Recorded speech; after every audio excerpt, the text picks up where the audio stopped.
Ha? Pilitan mo sana ng lido. Pulutan na tayo. Gusto mo pang pulutan? Marami pupunta rito sa ilalim mo. Wala na yung binyag mo? Ligay mo.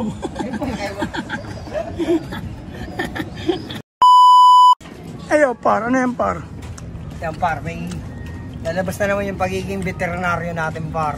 Yan, may nabili tayo, Taiwan. Yan. May kulugo, may kanker.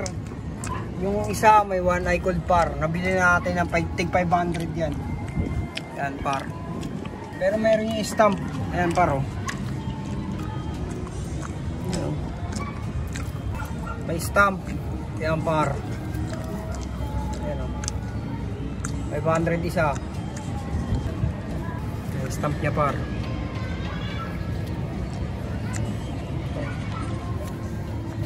Ito may kanker lang siya par. Tsaka may kulubo siya rito. Pero mabilis lang gamutin to par. Pagiging veterinaryo lang papairali natin dyan par. Tiyagain natin. Tapos palahian natin par. Para mahabol natin yung mga anak nila. Testing natin yung mga anak nilang Taiwan.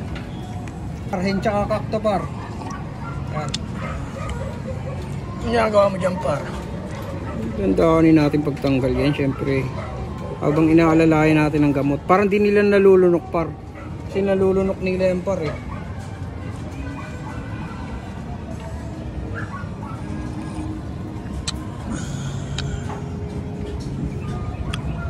Ito, may pang-update na tayo par kung ano magiging mga kalagayan na ito sa pangangalaga natin. Isa par pikit oh. May one eye cold yung isa par no? Ito par may kanker. Yan. Linis-linisin lang natin yan par. Pero tapos na tayo magpaano sa loob par bago tayo gumawa rito. Hindi na tayo papasok doon para hindi sila mahawa. Ibon natin par ng mga inakay. Papagulangin na muna natin sa loob par. Kasi pumipitik-pitik na sila par eh. Hindi na muna natin papakawalan.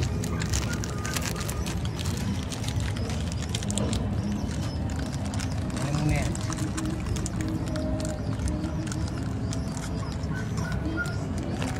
Yan par. Kapatakan na rin natin ito. Pigeon eye drop. Yan.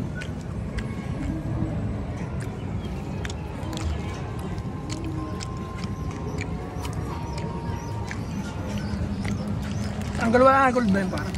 Tanggal one eye cold yan par. Ito papunta na rin sa one eye cold par eh. Yan o.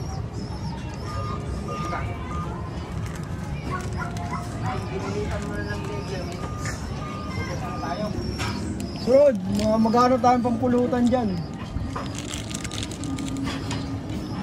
Binibong na sa kalapati oh. Naubos na yung kalapati ko ah.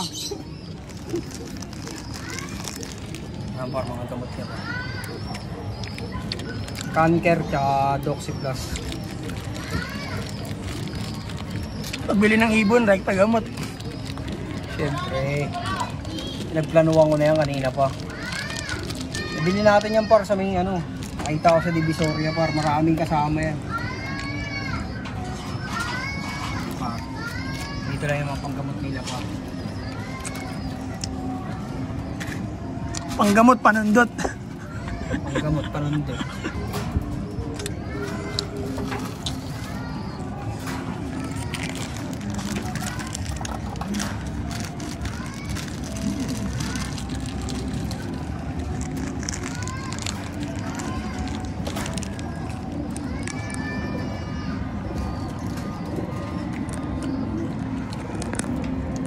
Yan para, ano muna yung update niyan para. Yung par, dito lang yung mga ano nila par, yung mga kagamitan nila. Hindi pwedeng ipasok sa loob yung par kasi dahil baka dumami silang may ganun par maging zombie. Ayan, hindi pa natin nakakabit yan par. Sa TikTok shop natin nabili yan, sa Yellow Basket lang yan par. Gusto nyo umabail. Ayan, maganda rin naman yung quality par. Low budget pero maganda quality yan. Nakakabit natin yan doon sa Stockbird. Tig-isa sila. Yo mga par, magandang hapon sa inyong lahat, sa lahat ng patuloy na sumusuporta sa Naga Brothers Loop, sa lahat ng social media account, TikTok, Facebook, at YouTube mga par. Peace and out!